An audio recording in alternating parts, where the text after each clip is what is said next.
बाबासाहेब शहरांकडे चला असं म्हणले, कारण शहर लिबरेट करणारी एक इंस्टाग्रामवरचं रूप आहे. तुम्ही बघा असे की त्या बाई आहे, त्या असं म्हणतात फक्त तुमची जन्मतारीख सांगा, मी तुम्हाला पुढच्या क्षणाला तुमचं भविष्य सांगते. एक अंधश्रद्धा अशी आहे आपल्याकडं की आपला जो कोणी लोकप्रतिनिधी आहे, स्थानिक असेल, राज्य पातळीवरचा असेल, देश पातळीवरचा असेल, तो आपला विकास करण्यासाठी निवडून गेलेला आहे.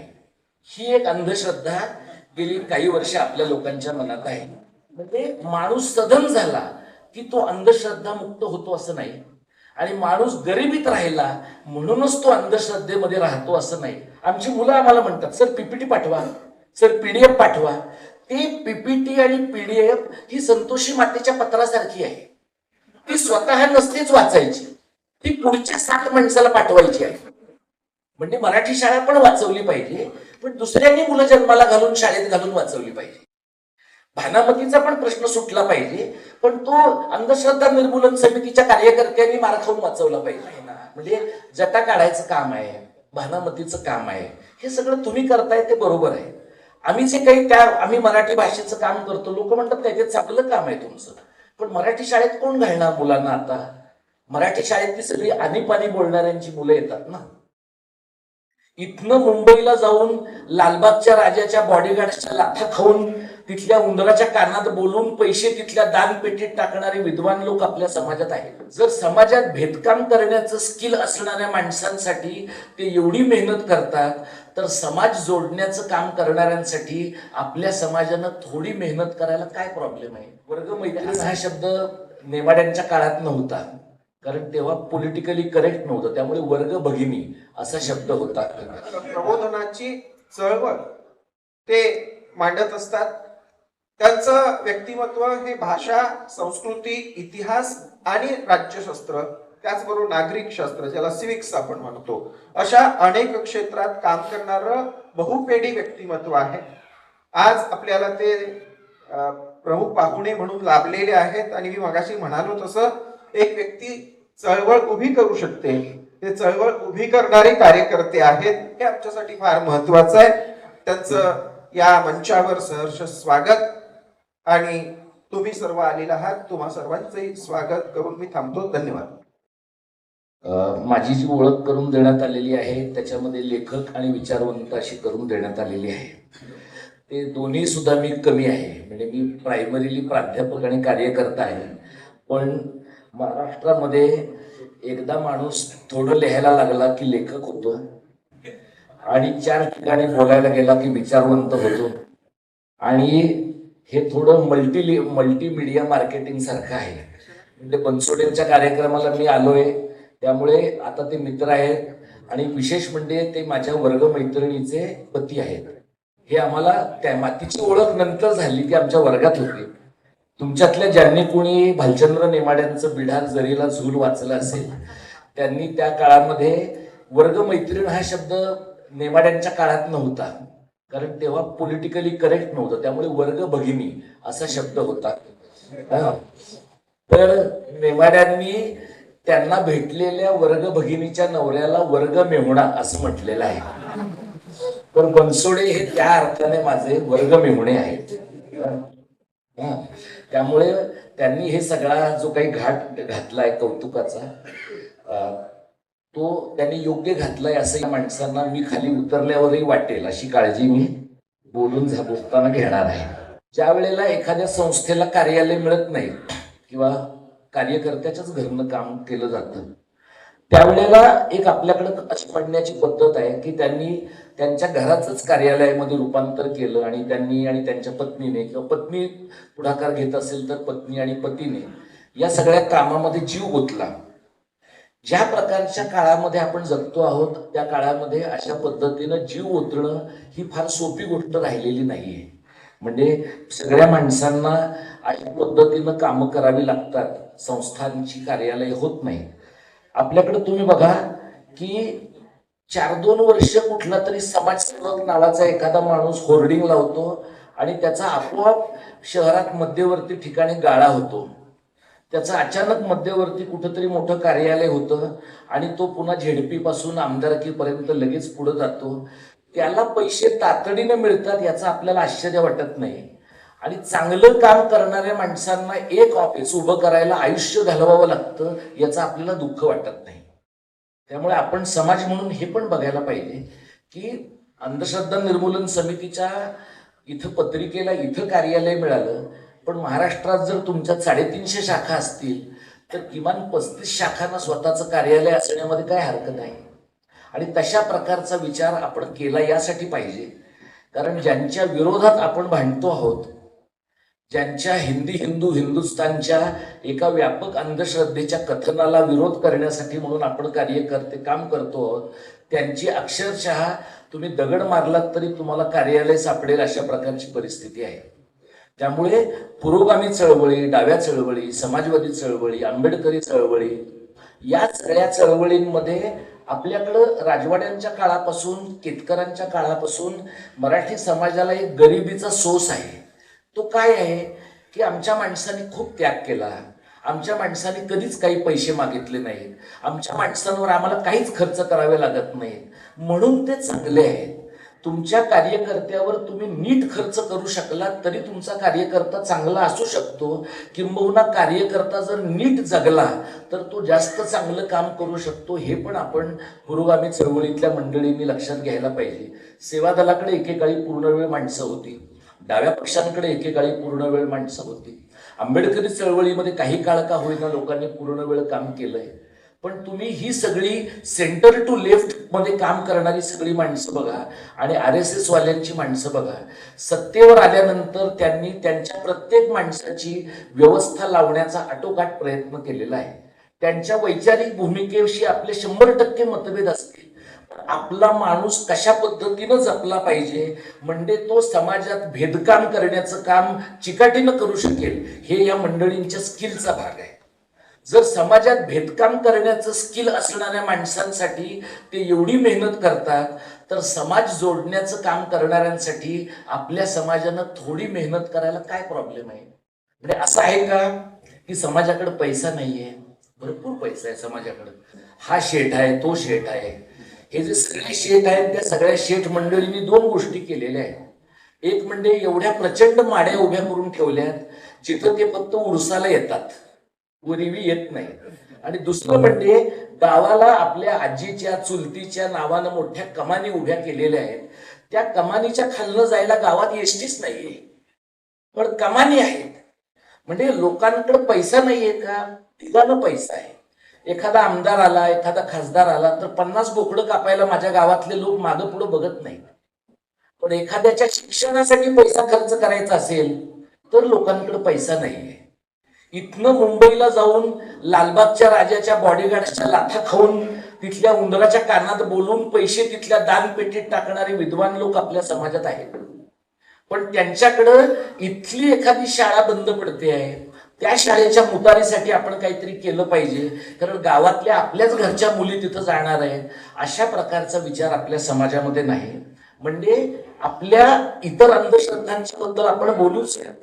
आपल्या इतर अंधश्रद्धांची चर्चा, चिकित्सा जी तुमच्या नियतकालिकातनं मी पाहिली, केतकरांच्या भाषणामध्ये, तुमच्या एका अंकातल्या भाषणात आहे, बनसोडे सरांच्या लेखनात आहे, इतरही लोकांच्या लेखनात आहे. पण एक मोठी अंधश्रद्धा जिचा आपण समाज म्हणून विचार केला पाहिजे तो म्हणजे मराठी समाज संवेदनशील आहे ही अंधश्रद्धा आहे.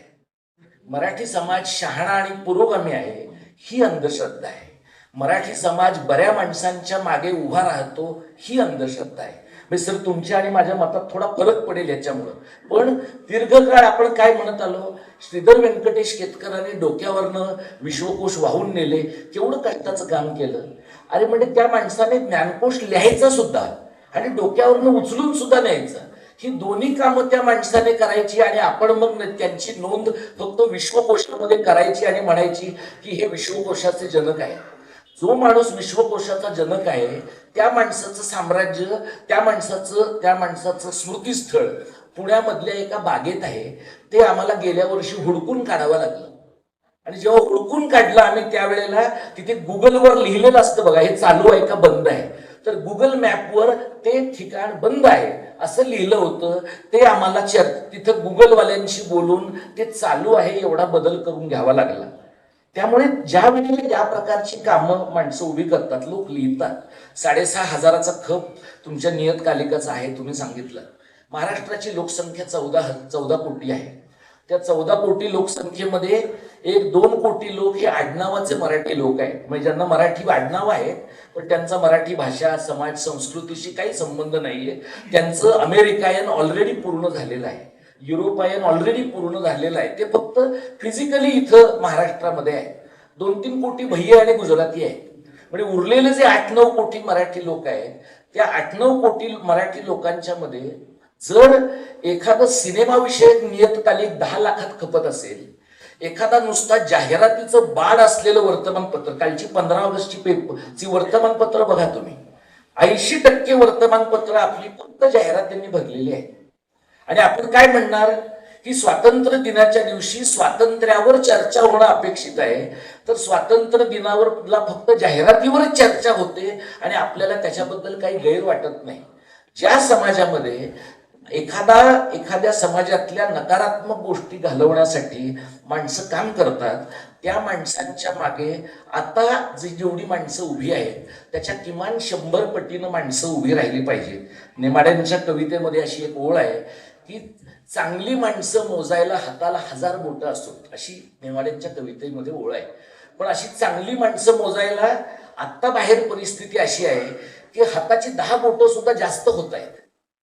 म्हणजे गरज नाही पडत आहे की तुम्हाला त्या शहरांमध्ये, त्या भागांमध्ये चांगली माणसं दिसतात, पण चांगली माणसं काय म्हणतात, तुम्ही ते करताय ते बरं करताय, पण तुमचं तुम्हीच केलेलं बरं आहे.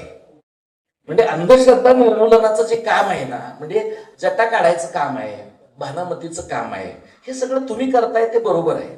आम्ही जे काही आम्ही मराठी भाषेचं काम करतो, लोक म्हणतात काय ते चांगलं काम आहे तुमचं, पण मराठी शाळेत कोण घालणार मुलांना आता?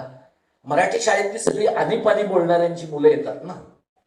म्हणजे मराठी शाळा पण वाचवली पाहिजे, दुसऱ्यांनी मुलं जन्माला घालून शाळेत घालून वाचवली पाहिजे.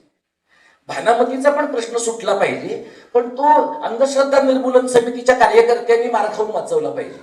हा जो आपल्या समाजानं एकूण सांस्कृतिक प्रश्न आउटसोर्स केला आहे, त्या सांस्कृतिक प्रश्न आउटसोर्स करण्याच्या मानसिकतेचा आपण काय करायचं, हा एक प्रश्न मला तुमच्या समोर या निमित्तानं मांडावासा वाटतो. आम्ही काही वर्षांपूर्वी मराठी प्रथम नावाचं एक ऑनलाईन नियतकालिक चालवलं. तुम्ही म्हणालात की सुरुवातीला PDF स्वरूपामध्ये तुमचा अंक दिला जायचा.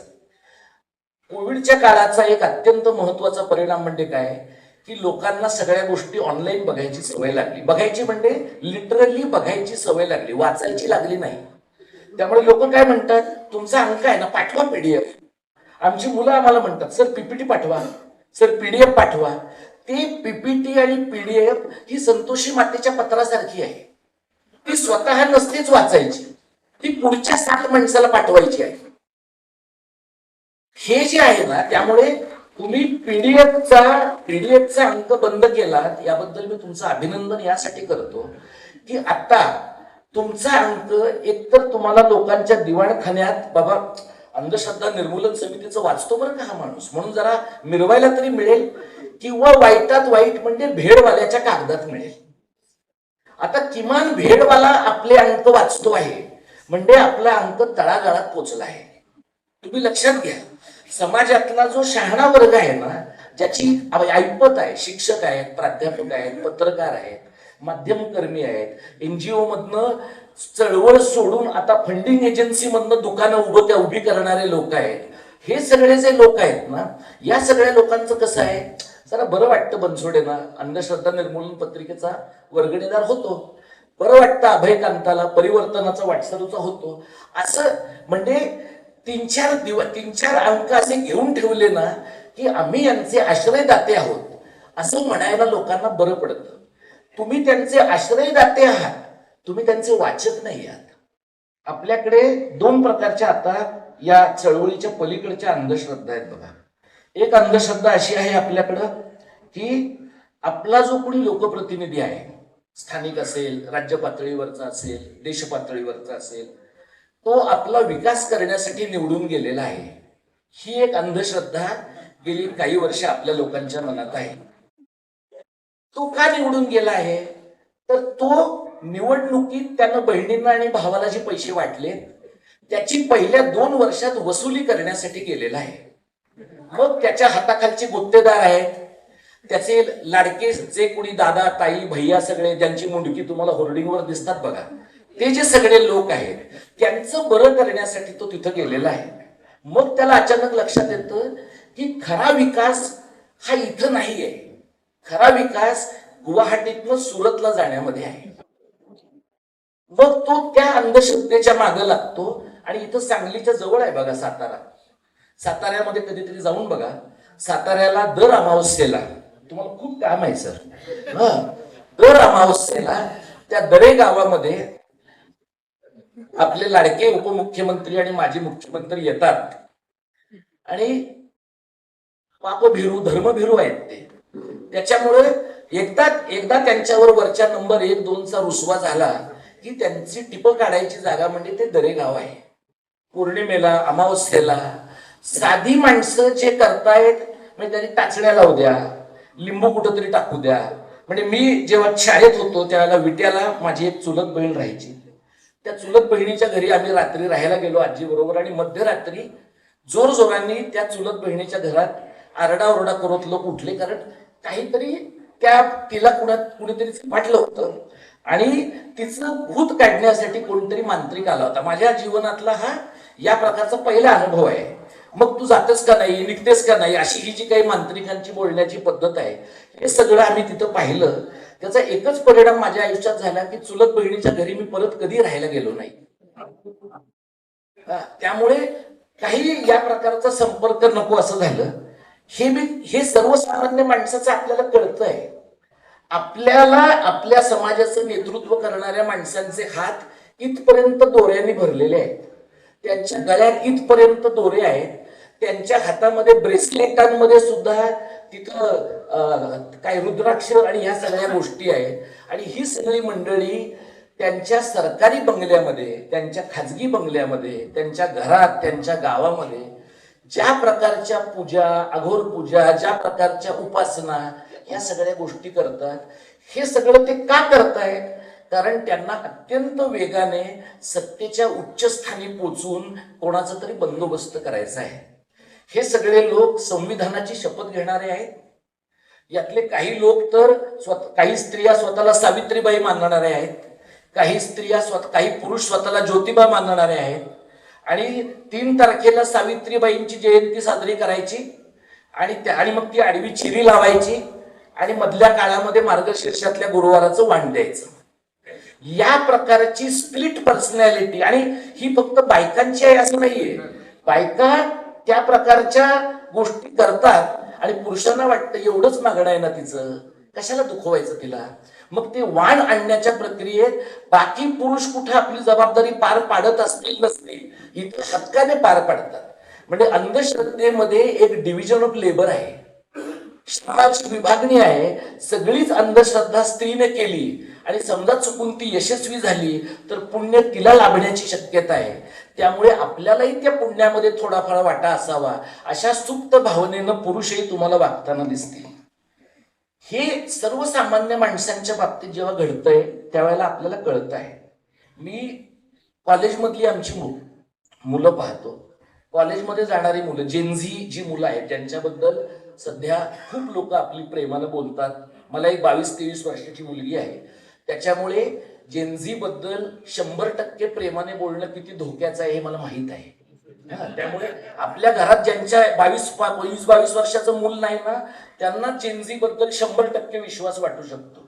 ही पोरं जी आहेत त्याच्यात शहाणी मुलं पण आहेत, पण ह्याच्यामध्ये अनवाणी चालून सिद्धिविनायकाला जाऊन पाया पडणारी लोक पण आहेत, पहाटे उठून जाणारे आहेत. याच्यामध्ये असेही लोक आहेत की जे घरातनं निघून शिर्डीला चालत जाणारे आहेत आणि वाटेत गाड्यांनी नीट लक्ष न दिल्यामुळे अपघात झालेले काही लोक आहेत. या प्रकारे ज्या वेळेला तुम्हाला माणसं आकलनाचे काही घोळ घालेले लोकांचे दिसतात, या आकलनाच्या घोळामध्ये माध्यमांचा आणि तंत्रज्ञानाचा अत्यंत सातत्यानं उपयोग झालाय असं आपल्याला दिसतं.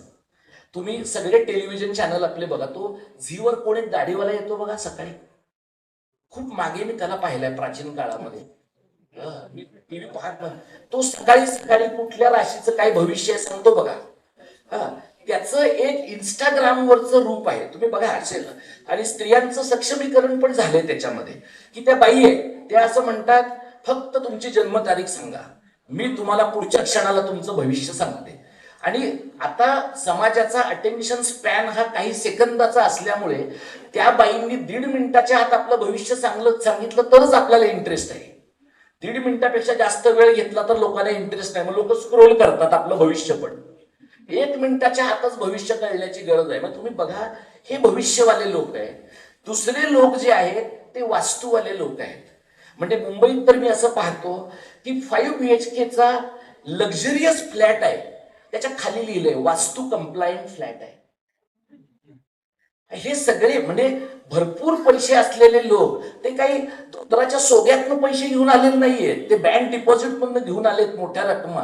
पण माणूस खूप शिकला, माणूस IIT मध्ये गेला, माणूस IIM मध्ये गेला, आणि माणूस शिवाजी महाराजांचं नाव असलेल्या किंवा सावित्रीबाईंचं नाव असलेल्या विद्यापीठामध्ये गेला, म्हणजे तो बाय डिफॉल्ट शहाणा होतो असं काही सांगता येत नाही. त्यामुळे खूप मोठ्या प्रमाणात तुम्हाला असं दिसेल की सुशिक्षित मंडळींच्या मध्ये या प्रकारच्या अंधश्रद्धांचं प्रमाण आहे. हे तुम्हाला स्थानिक पातळीवर दिसतं, राष्ट्रीय पातळीवर दिसतं, राज्य पातळीवर दिसतं. आपल्याकडे तुम्ही बघा की गेल्या काही महिन्यामध्ये, गेल्या काही दिवसांमध्ये कावड यात्रा नावाची गोष्ट हिंडताना दिसते आहे. सुदैवाने महाराष्ट्राला अजून ती लागण झालेली नाहीये. महाराष्ट्राला आत्ता कशाची लागण झाली आहे? दहीहंडीला अंगावर पाणी उडवून घ्यायचं आणि भारत का बच्चा बच्चा जय श्रीराम गायेगा हे म्हणायचं. खरं ह्याच्यामुळे श्रीकृष्णाला वाईट वाटायला पाहिजे, तो त्याचा सण आहे. श्रीकृष्णाच्या सणामध्ये रामाला इंटरफिअर करायला दिल्यामुळे त्याच्या डोमेन मध्ये प्रॉब्लेम येतो. हा, पण बिचारा श्रीकृष्ण पण आता इथं नाहीये, लोकल नाहीये, राम पण नाही, त्याच्यामुळे काही होत नाही. तर आपल्याकडे हे घडलंय गेल्या काही वर्षांमध्ये. म्हणजे अंधश्रद्धेचं जे रूप आहे त्याला जो शोषणाचा चेहरा आहे तसा त्याला विखाराचा पण चेहरा आहे. आणि तो विखाराचा चेहरा कसा आहे की लोकांची मांडणी करण्याकडे कसा कल आहे की अमुक एक धर्म हा मागासलेलाच आहे, तमुक एक पंथ हा पुढारलेलाच आहे. म्हणजे तुम्ही साधं बघा की आपल्याकडे मुसलमानांकडे पाहण्याचा एक कल आहे की हे गरीब आहेत, हे मागासलेले आहेत, ह्यांच्यात काहीच बदल होण्याची शक्यता नाही. दुसरीकडं अत्यंत धनदांडग्या समाजामध्ये म्हणजे जैनांमध्ये तुम्ही बघा, ज्या प्रकारच्या अंधश्रद्धा तुम्हाला सांगली, सातारा, कोल्हापूरच्या धनदांडग्या शेतीतल्या आणि शेतीबाहेरच्या जैनांच्या मध्ये तुम्हाला दिसतात. म्हणजे माणूस सधन झाला की तो अंधश्रद्धा मुक्त होतो असं नाही, आणि माणूस गरिबीत राहिला म्हणूनच तो अंधश्रद्धेमध्ये राहतो असं नाही.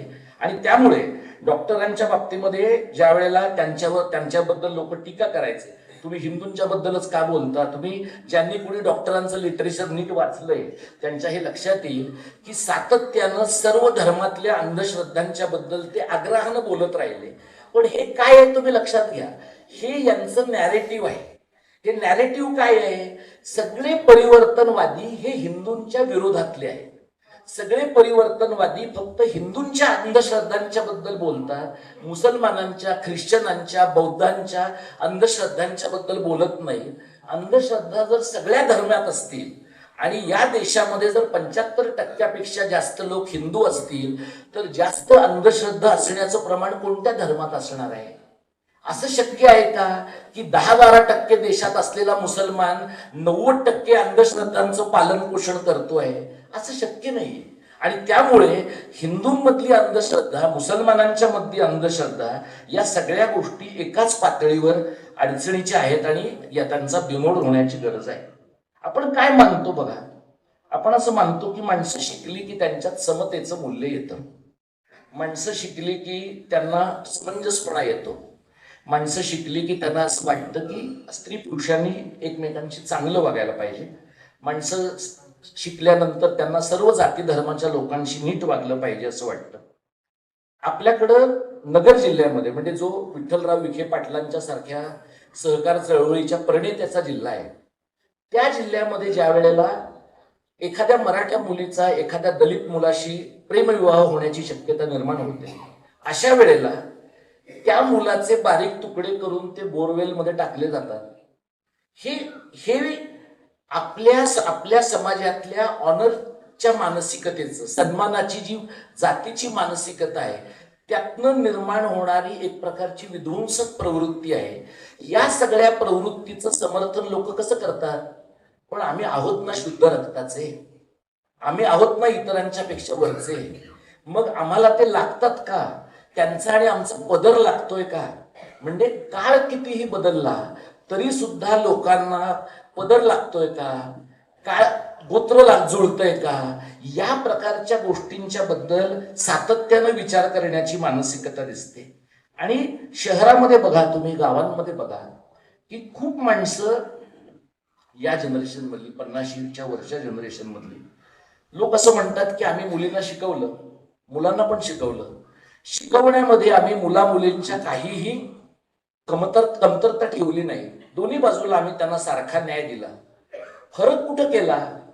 जेव्हा तो मुलगा किंवा मुलगी स्वतःच्या जगण्याचे निर्णय घ्यायला लागते, त्यावेळेला मुलानं घेतलेल्या निर्णयाच्या बद्दलची कुटुंबाची भावना वेगळी आहे, मुलीनं घेतलेल्या निर्णयाबद्दलची कुटुंबाची भावना वेगळी आहे. कारण जी काही अब्रू नावाची गोष्ट आहे कुटुंबाची, ती जपण्याची होलसेल जबाबदारी बाईवर आहे.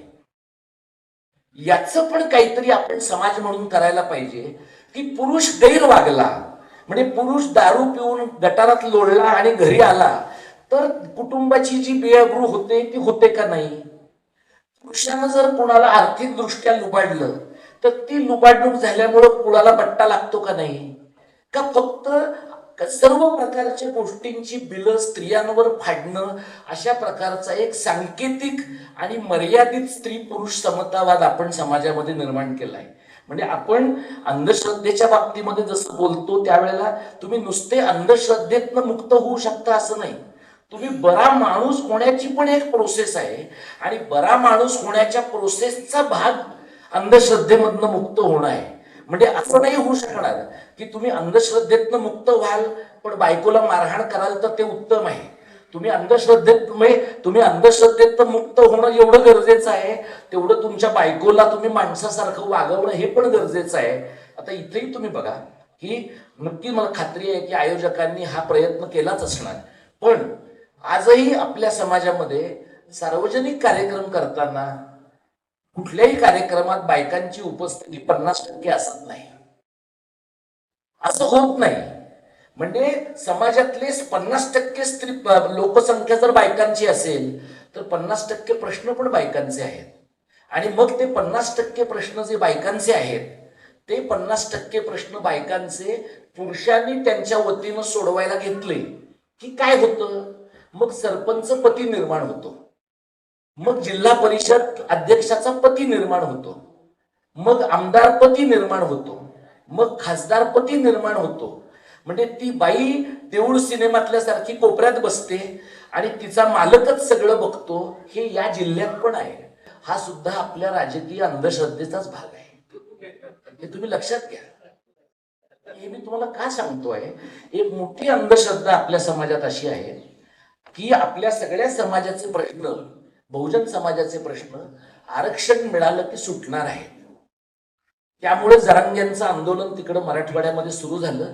जरांग्यांच्या आंदोलनाच्या अनेक कारणांपैकी एक कारण बहुजन समाजातल्या मुलांची 35 वर्ष उलटून गेली तरी लग्न न होणं हे कारण आहे. जाऊन विचारा तुम्ही मराठवाड्यातल्या पोरांना, ती लग्न त्या पोरांची होत नाहीये आणि त्यांना असं वाटतंय का होत नाही. कोकणातही होत आहे. त्यांना असं वाटतंय आपल्याला सरकारी नोकरी मिळाल्याशिवाय कुठलीही मुलगी आपल्याशी लग्न करणार नाही. कोकणातही लोक असं म्हणतात आमच्या मुलांची लग्न होईना झाली. मुलांची लग्न का होत नाहीये? मुलांची लग्न मुली जास्त आगाऊ झाल्यात म्हणून होत नाहीये. त्या मुलींना आपल्या घरचे लोक पुरेसे शहाणे नाहीत हे माहीत आहे म्हणून होईना झाली. ती मुलगी शहरामध्ये गेल्यानंतर गाऊन घालू शकते, ती मुलगी शहरात गेल्यानंतर स्वतःचं आयुष्य डिफाईन करू शकते. गावात मात्र तिचं आयुष्य डिफाईन करताना तिला 100 ठिकाणी बघावं लागतं. लांबच्या आजे सासूला काय वाटेल, लांबच्या आत्याला काय वाटेल, हे सगळं जेव्हा त्या बाईला वाटतं तेव्हा ती बाई असं म्हणते की भानगडच नको, गाव सोडूया आणि शहरात जाऊया. त्यामुळे गाव छान आहे, गावाकडे चला, हे गांधींनी सांगणं खूप सोपं आहे. गावाकडे चला हे बाबासाहेब नाही म्हणले बघा. बाबासाहेब शहरांकडे चला असं म्हणले, कारण शहरं लिबरेट करणारी आहेत. गावं गावं रोमॅन्टिसाइज करणं, गावांमध्ये सगळं छानच घडतंय असं म्हणणं, आणि शहरं ही कसली, शहर म्हणजे गटारगंगा आहे, शहर ही गटारगंगा आहे असं म्हणल्यानंतर सुद्धा शहराच्या कोपऱ्यात जाऊन राहण्याची लोकांना गरज वाटते आहे. याचं कारण इथं जे काही भेदाभेदाचं सगळं वातावरण लोकांना दिसतंय, त्यातनं तात्पुरती का होईना सुटका होईल असं लोकांना जाणवतंय. याचं आपण काय करणार हा एक आपण बघायला पाहिजे. आता सरांनी मगाशी उल्लेख केला चळवळीच्या खर्चाचा. चळवळ करताना खूप पैसे लागतात, आणि चळवळीचं सगळं काम आता तुम्ही बघितलं, तुम्ही सुद्धा खूप जाहिरात, आता सर हे तुम्ही पत्रक काढलंय, तर हे पत्रक सुद्धा खर्चिक पत्रक आहे. बरेचदा असं होतं की लोक म्हणतात आम्हाला कशाला पाठवता, आम्हाला व्हॉट्सअप करा, आम्ही येतोच. हा, हे पण मी सांगलीत कोल्हापुरात पाहिलं की वैयक्तिक निमंत्रण दिल्याशिवाय कोणी येत नाही. हा, मग ही भानगड आहे. आता प्रॉब्लेम असा आहे, लोकांना व्हॉट्सअपवर लग्नाचं आमंत्रण पाठवलं, कंदुरीचं पाठवलं तर लोक जातात. हा, मग तिथं काही हायगाई नाही. हा, तिथं 40 किलोमीटर बुलेट मारून लोक जाणार, हडकं वाजवून वाजवून खाणार, त्याच्यात अजिबात हायगाई नाही. हायगाई कशात आहे, हायगाई ह्याच्यात आहे. लोक काय म्हणणार, कोण दीपक पवार आपल्याला माहितीच नाही, संजय बनसोडेंना आपण सांगू जरा कामात होतो, नंतर येतो एकदा ऑफिस बघायला. काय आपल्याला काय नुसतं ऑफिसच बघायचं, आपल्याला थोडंच ते काम करायचं आहे. काम तर आपली बायको करत होती, किंवा काम तर आपल्या घरातले लोक करत होते. आमच्या घरातला एक माणूस देवाला सोडतो तसा आम्ही अंधश्रद्धा निर्मूलनाच्या कामाला सोडलेला. हा जो जे आहे ना, ह्यातनं चळवळी आपल्या राज्यातल्या पंगू झालेल्या आहेत. आणि आता त्यांचा उल्लेख मगाशी सरांचा तरुण असं करण्यात आला, बरोबर ना सर? तर ते तरुण असतील आहेतच म्हणजे ते, तर मी जेन्सी आहे, कारण मी त्यांच्यापेक्षा 7-6 वर्षांनी लहान आहे. हा. त्यामुळे आता परिस्थिती काय तुम्ही बघा की माणसं चळवळी करणारी जी आहेत ना, त्या चळवळी करणाऱ्या माणसांना वैयक्तिक आयुष्य नाही, किंवा शक्यतो नसावं असं अजिबात चळवळ न करणाऱ्या लोकांचं पक्क मत आहे. बरोबर आहे ना? तर लोकांचं काय म्हणणं आहे, तुम्हाला काय भाऊ, एकच मुलगा आहे, एकच मुलगी आहे, बाकी सगळं तुम्ही कसं समाजात, तुम्ही कसे त्यागिष्ट आहात. म्हणजे त्यांनी स्वतःच्या खिशाला दुर्दंड करायचा, त्यांनी त्याग करायचा, आणि बाकीच्या लोकांनी मात्र त्यांच्या शोक सभेची तयारी ठेवायची. ह्याला आपण एक ऑर्गॅनिक समाज मानतो. त्यामुळे कुठल्याही समाजामध्ये ना कामं नीट उभी राहील. तुम्ही साधा विचार करा, जैन मारवाड्यांच्या मध्ये का मोठ्या प्रमाणात इन्स्टिट्यूशनल प्रमाणात कामं उभी राहतात. इन्स्टिट्यूशनल कामं, संस्थात्मक कामं उभी राहण्यासाठी माणसांचा हात मोकळा पाहिजे ना. या जिल्ह्यामध्ये काहीशे कोटींचं साम्राज्य असलेले किती लोक आहेत मला सांगा. तुमच्या एका लोकप्रतिनिधीनं महाराष्ट्राच्या सेलिब्रिटींची लीग, क्रिकेटची लीग सुरू केलेली आहे, बरोबर आहे? बोर्ड पाहिले का तुम्ही? पैसा बहुजनांच्या शिक्षण संस्थेचा आहे. तो सगळा पैसा बहुजन तिथल्या सगळ्या तरडेसारख्या भुक्कड कलावंतांचे क्रिकेट बघण्यासाठी आपली माणसं घालवणार आहे. दुसरीकडे तुम्ही बघा, तिथं काँग्रेस भवन जे आहे सांगलीमध्ये, त्याला पुट्टी लावायला पैसे नाहीत, पण खासदाराचे बॅनर एवढे लागलेत की मागची भिंतच दिसेना झाली. म्हणजे पैसा कुठं आहे? पैसा व्यक्तिस्तोमात पैसा आहे. व्यक्तिस्तोमासाठी अपरिमित पैसा आहे. सार्वजनिक हितासाठी आणि समष्टीच्या हितासाठी लोकांकडे पैसा नाही. लोक काय म्हणतात, आणि पैसे दिल्यावर सुद्धा लोकांचं म्हणणं काय असतं, लोक बोलून दाखवतात बघा. लोक देवस्थानांना दिलेलं बोलून दाखवत नाही. गुप्तदान नावाची गोष्ट फक्त देवस्थानांमध्ये आहे. तुम्ही चेक करा, असा तुम्हाला कोणी माणूस सापडण्याची शक्यता नाही की जो असं म्हणला बाबा अंधश्रद्धा निर्मूलन समितीला मी 5 कोटी दिले, पण अजिबात कोणाला सांगू नका. तो अजिबात कोणाला सांगू नका असं म्हणत म्हणत 5 कोटी लोकांना तरी सांगेलच. म्हणजे सार्वजनिक कामामध्ये, सेक्युलर कामामध्ये, इहवादी कामामध्ये पैसे दिल्यानंतर आपण मेहरबानी करतो, आपण उपकार करतो. या प्रकारची धारणा काय आहे? कारण आपण असं मानतो हे काम याचं आहे, हे काम आपलं नाहीये. देवाधर्माचं काम आपलं आहे, इतर प्रकारचं काम आपलं आहे. म्हणजे मी लहानपणी जेव्हा भेंडवड्याला आमच्या गावी जायचो, त्यावेळेला गावात लग्न एकत्र व्हायची बघा, आणि लग्नात आमचं गाव दुष्काळी गाव आणि विहिरीला पाणी तळ गाठलेला असायचा, आणि लग्नासाठी जानवस घराच्या इथं पाणी भरायला लागायचं. त्यावेळेला मी 4थी-5वीत होतो आणि मला लोक असं म्हणायचे, तू पाणी भरायला पाहिजेस, उद्या तुझ्या बहिणीचं लग्न असेल तेव्हा कोण येईल. कोणीही मला असं म्हणालं नाही की तुझं लग्न असेल तेव्हा कोण येईल. तुम्ही लक्षात घ्या, हा आपला कल्चरल प्रॉब्लेम आहे. म्हणजे त्यांना माझं लग्न होणारच नाही असं वाटलं असेल, किंवा माझ्या लग्नात पाणीच लागणार नाही असं वाटलं असेल, पण पाणी बहिणीच्याच लग्नाला लागणार आहे एवढी त्यांना पक्की खात्री होती. मी सुद्धा पुढे मागे आपल्या बहिणीनं आपल्याला नावं ठेवू नयेत म्हणून खूप कळशा भरून पाणी नेलेलं आहे. आणि माझ्या बहिणीचं लग्न मुंबईत झाल्यामुळे माझ्या सगळ्या कळशा फुकट गेलेल्या. हे जे आहे ना, ही ग्रामीण महाराष्ट्राची, ग्रामीण भागाची जी इकोसिस्टीम आहे, ज्याच्याबद्दल आमच्यासारखे जे शहरातनं गावात महिन्याला सुट्टीत येणारे लोक आहेत, मी जेव्हा सुट्टीत यायचो तेव्हा गावातली मुलं भांडायला लागली की मला मुंबईचा भात आला असं म्हणायची. कारण ही पद्धत, मुंबईची ओळख काय, भात खाणारे लोक, ही ओळख आहे. पण मग मी त्यांना मारू शकायचो, त्याच्यामुळे हा अगदीच भातवाला नाहीये असं त्यांच्या लक्षात द्यायचं. हे जे ग्रामीण महाराष्ट्राचे आमच्यासारखे पर्यटक ग्रामस्थ आहोत ना, आम्ही 2 महिने 8-15 दिवस येणारे ग्रामस्थ आहोत. हे पर्यटक ग्रामस्थ आणि इथं राहणारे लोक यांच्या जगण्याच्या एकूण आकांक्षांमध्ये खूप फरक आहे. आणि इथून मुंबईकडे जाऊ पाहणाऱ्या, इथून पुण्याकडे, कोल्हापूरकडे, दिल्लीकडे जाऊ पाहणाऱ्या या प्रकारच्या लोकांच्या आकांक्षांमध्ये खूप फरक आहे. त्यामुळे बरेचदा तुम्हाला असं दिसेल की लोक मुंबईत गेलेत आणि मग त्यांना लक्षात आले की अरे आपल्या गावचा काहीतरी मेजर प्रॉब्लेम आहे, मग काही माणसं गावाकडे वळली आहेत. पण रिव्हर्स मायग्रेशनचं प्रमाण किती आहे मला तुम्ही सांगा. रिव्हर्स मायग्रेशनचं प्रमाण 1 किंवा 2% आहे. म्हणजे कोकणामध्ये आता तो प्रसाद गावडे सारखा माणूस असं म्हणतो, कोकणात या, कोकणामध्ये तुम्ही शेती करायला पाहिजे, अमुक करायला पाहिजे. कोकणात कोकणी माणूस येत नाहीये, अदानी शेठ येतोय.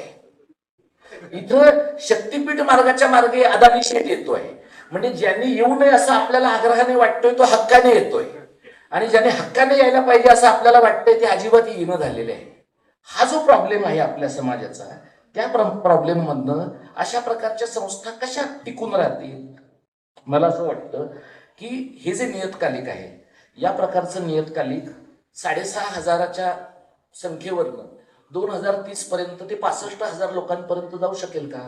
तर कदाचित असा विचार करायला पाहिजे. अलीकडच्या काळामध्ये असं झालंय की तंत्रज्ञानानं फॉर्म खूप बदलले. म्हणजे लोकांना इन्स्टावरनं, लोकांना लिंक्डइनवरनं, इतर अनेक मार्गाने नवनव्या गोष्टींचा शोध घेण्याची सवय लागलेली आहे. एक तरुण माणसांची विंग अशा प्रकारच्या कामामध्ये अशी असायला पाहिजे की जी अत्यंत टेक्नोसॅव्ही आहे, पण अत्यंत विवेकी पण आहे. एक गोष्ट मला बनसोडे सर चांगली अशी वाटली की कुटुंबामधली माणसं तुमच्या चळवळीशी जोडून घेतायत किंवा तुम्ही त्या प्रकारचा आग्रह करताय. कारण कुटुंब जर जोडून घेतलं गेलं नाही तर कुटुंबातला जाहीरपणे बोलणारा माणूस विवेकी राहतो आणि घरातले लोक मात्र मागं राहतात. आणि मग तो विवेकी माणूस म्हणतो माझ्या मनात नव्हतं, पण घरच्यांच्या रेट्यापायी मला माझ्या मुलांची मुंज करावी लागली, त्यातनं एखाद्याचा नरहर कुरुंकर होतो. हा प्रॉब्लेम आहे. त्यामुळे आपल्याला कार्यकर्ता पुरुष बरा होईल याच्यापेक्षा कार्यकर्त्याचं कुटुंब बरं होईल आणि ते विवेकी होईल या दृष्टीनं कसा प्रयत्न करायला पाहिजे हे बघणं गरजेचं आहे. इथं सांगलीमध्ये एक नव्या प्रकारचं धार्मिक राजकारण वाढलं आहे. मला असं खूप लोकांनी सांगितलं की सांगलीमध्ये आल्यानंतर किंवा सांगली जिल्ह्यात आल्यानंतर त्याच्याबद्दल फार बोलता येत नाही. ते फार बोलता येत नाही म्हणूनच मी इथं बोलणार आहे. आपण ठरवायला पाहिजे की आपल्या मनामधली शिवाजी महाराजांची व्याख्या कोणाची आहे. आपल्या मनामधली शिवाजी महाराजांची व्याख्या कुळवाडी भूषण छत्रपती शिवाजी ही फुल्यांची आहे, रयतेचा राजा ही व्याख्या आहे, का ते 32 मनाचं हरवलेलं सिंहासन देणाऱ्या एखाद्या भिडेची आहे. हे ठरवायला पाहिजे. इथल्या बहुजन समाजाने हे ठरवायला पाहिजे की आपल्याला कोणाच्या पालख्या व्हायच्या आहेत. मी ह्या इतिहासात आता जात नाही, तुम्ही सगळे स्थानिक मंडळी आहात, तुम्हाला माहिती आहे. या प्रकारची अत्यंत मोठी राक्षसी भूक असणारे लोक कुणी वाढवले, इथल्याच माणसाने वाढवलेले आहेत. या जिल्ह्यातल्या स्वतःला लोकनेते म्हणवणाऱ्या माणसांनी काही राजकीय कारणांसाठी वाढवले. आता ते तुमच्या डोक्यावर बसलेले आहेत. आता त्यांना राज्यातल्या सत्तेचं पाठबळ आहे, देशातल्या सत्तेचं पाठबळ आहे, आणि ते तुम्हाला इथपर्यंत सांगायला लागले की या देशाचा झेंडा तिरंगा नाहीये. आणखी काही दिवसांनी तुम्हाला ते तुमचं बहुजन म्हणून असलेलं स्वातंत्र्य ही अंधश्रद्धा आहे हे सांगायला मागं पुढे पाहणार नाही. त्यांचे फूट सोल्जर कोण आहेत? त्यांचे फूट सोल्जर त्यांच्या जातीचे आहेत का? त्यांचे फूट सोल्जर सगळे बहुजन, मराठा आणि मराठेतर लोक आहेत. मग कुठं गेला क्रांतिसिंह नाना पाटलांचा विचार सांगणारा माणूस? 50 किलोमीटरवर शाहू महाराज आहेत होते. 50 किलोमीटरवर असलेल्या शाहू महाराजांचा प्रभाव एवढा विरघळलेला आहे की आपली पोरं बलिदान मास करत फिरतात, आपली पोरं दुर्गा दौडी करत फिरतात, आणि आपली पोरं नुसती संभाजी महाराजांसारखी दाढी वाढवली की आपण संभाजी महाराजांचे वारस आहोत असं स्वतःला मानतात. या व्यवस्थेनं निर्माण केलेल्या व्यवस्थाधिष्ठित अंधश्रद्धांचं आपण काय करणार? घरामध्ये एखादी बाई जर असं म्हणली की बाबा मला काय देवाची पूजा करायची पण मी तुम्हाला ताप देत नाही, खाजगी स्पेसमध्ये माणसं काही करतायत. खाजगी स्पेसमध्ये माणसांनी काही करणं हे एक वेळ माणसांच्या जगण्यातल्या वैविध्याचा आदर बाळगून आपण स्वीकारू. पण सार्वजनिक स्पेसमध्ये ज्या वेळेला लोकाभिमुख जिल्ह्यामध्ये मिरजेची दंगल होते, कोल्हापूर सारख्या ठिकाणी विशाळगडची दंगल होते, आणि माणसं एकमेकांच्या मधनं आतून विस्कटली जातात, आणि आपण अशी तरुण माणसं निर्माण करतो की जी शत्रूच्या शोधामध्ये आहेत. अशी शत्रूच्या शोधामध्ये असलेल्या तरुण मुलांचं आपण काय करू? इथं पण तुम्ही बघा, इथं आलेल्या आपल्या लोकांच्या मध्ये सुद्धा 18 ते 25च्या वयोगटातली जी माणसं आहेत ना, त्यांचं प्रमाण कमीच आहे. ते कमी का आहे? त्यांच्यापर्यंत पोहोचण्याचं जे मेसेजिंगचं माध्यम आहे ना, ते कदाचित आमच्यासारखे भाषेचं काम करणारे लोक, तुमच्यासारखे पुरोगामी चळवळीचं काम करणारे लोक, कदाचित मेसेजिंगचा काहीतरी आपल्या घोळ झालाय. आपलं मेसेजिंग कदाचित थोडं जास्त बौद्धिक झालंय, आपलं मेसेजिंग कदाचित थोडं जास्त गुंतागुंतीचं झालंय, किंवा आपलं मेसेजिंग थोडं जास्त डिस्कनेक्टेड झालंय, आणि त्याहीपेक्षा आपल्या मेसेजिंगला कसल्याही प्रकारच्या इन्सेंटिव्हची जोड नाहीये. तो काय इन्सेंटिव्ह लागतो? तो इन्सेंटिव्ह असा आहे की त्या 20-22 वर्षाच्या पोराच्या घरामध्ये चूल पण पेटली पाहिजे ना. तुम्ही नुसतंच कर रे चळवळ, कर रे स्त्री पुरुष समानता, घालव रे अंधश्रद्धा आणि मग उपाशी, असं करून नाही चालत. एक काळ असा होता की लोक अशा पद्धतीनं स्वतःच्या घरावर तुळशीपत्र ठेवून कामं करत होती. आज माणसं नाहीत करत आहे. कारण माणसं काय पाहतात बघा, तरुण मुलं काय पाहतात?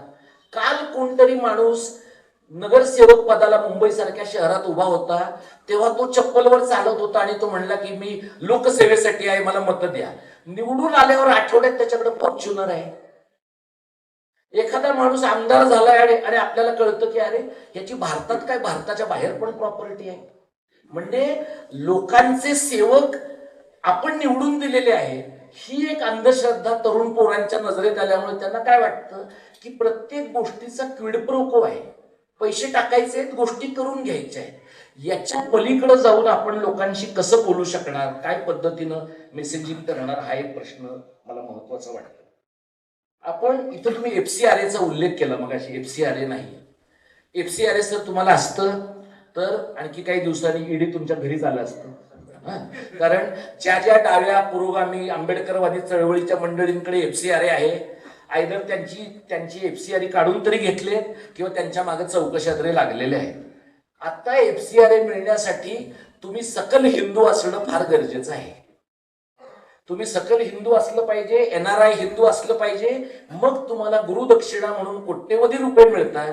एवढे मिळतात की ज्या बिचारा रामानं इतकी वर्ष तिकडं पुन्हा पावसात दिवस काढले, त्याच्या मंदिरासमोरचा दान निधी यांनी नेला. जे लोक रामाला सोडत नाहीत ते तुमच्या माझ्यासारख्या माणसाला कसं सोडतील मला सांगा. म्हणजे रामाच्या नावावर काम करणारे लोक गांधींच्या रामराज्यासारखं रामराज्य आणतील. हे जे 2014च्या तथाकथित नव्या स्वातंत्र्यामध्ये कंगना रनौट सारख्या बाईनं आपल्याला सांगितलंय, त्याही एका अंधश्रद्धेमधनं आपण बाहेर पडण्याची गरज आहे. की हे कोणतं स्वातंत्र्य आहे? हे स्वातंत्र्य म्हणजे प्रॉपगँडाचं स्वातंत्र्य आहे, विखारीपणाचं स्वातंत्र्य आहे, विष पेरण्याचं स्वातंत्र्य आहे, अर्धवट सत्य बोलण्याचं स्वातंत्र्य आहे, मध्यरात्री येऊन फोनच्या तोंडात शिवून इन्स्टावर रील करण्याचं स्वातंत्र्य आहे. बरोबर आहे?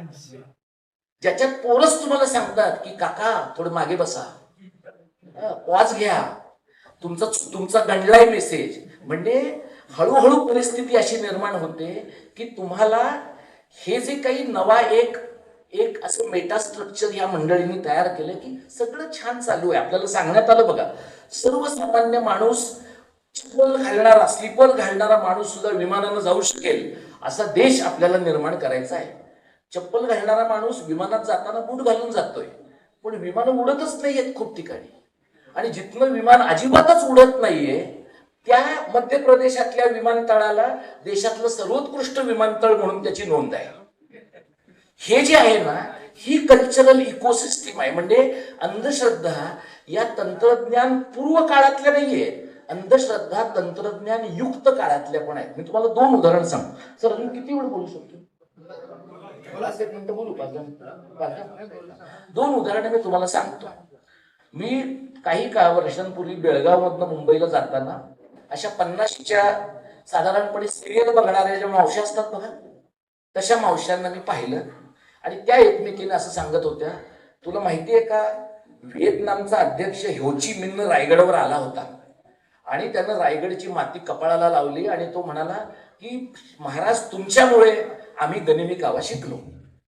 कारण हे व्हॉट्सअपवर आलंय ना, व्हॉट्सअपवर जे आलंय ते महाभारत रामायणाच्या नंतर सगळ्यात सत्य गोष्ट आहे.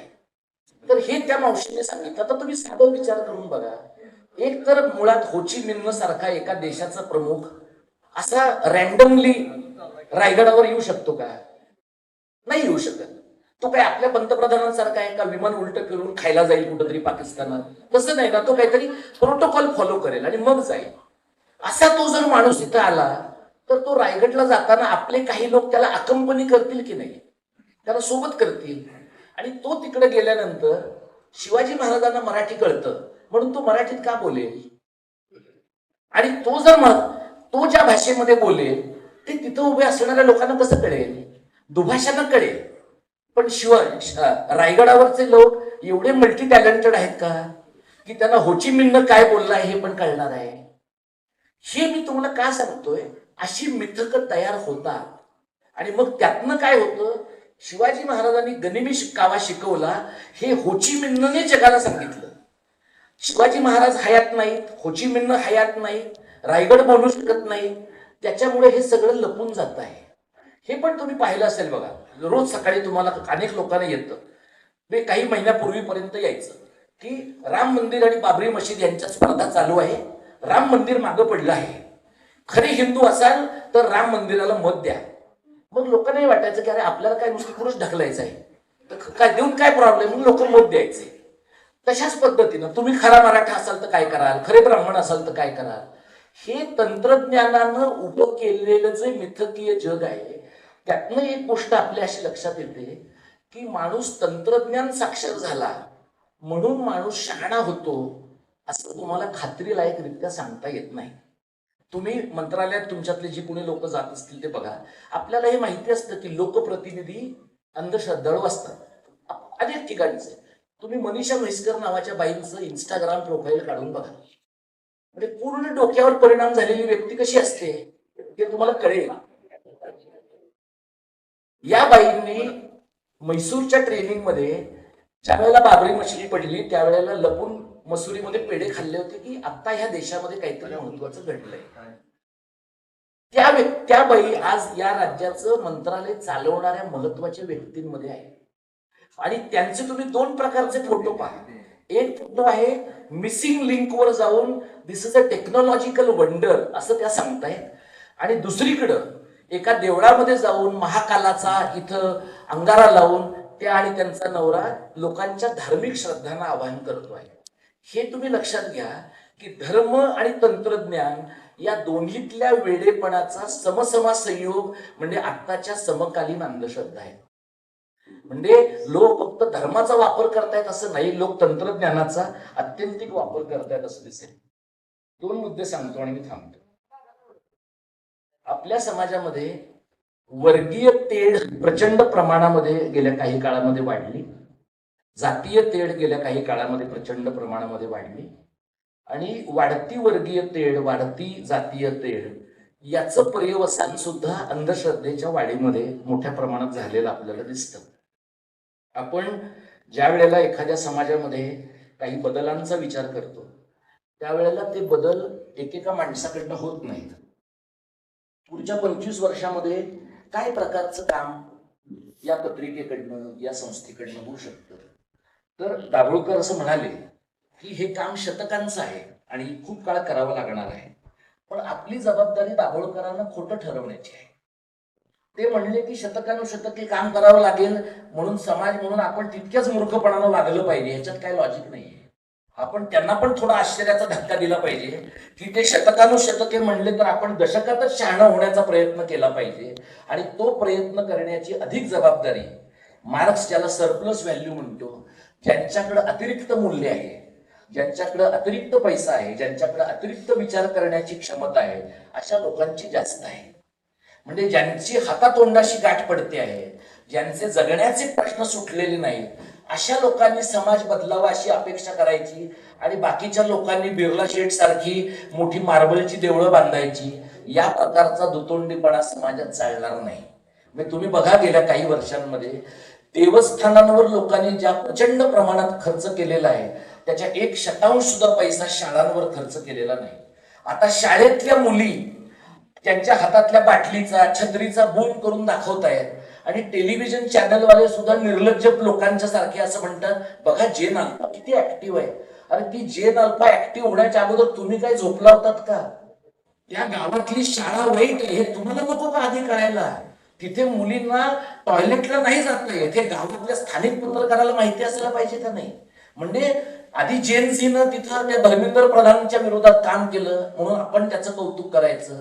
जेन अल्फा गावगावचे रस्ते, म्हणजे डोंबिवलीतल्या एका मुलीनं म्हटलं की आमचा रस्ता म्हणजे बंजी जम्पिंगचा रस्ता आहे, एकदा येऊन बघा. तर ह्याची लाज लोकप्रतिनिधींना पण वाटली पाहिजे.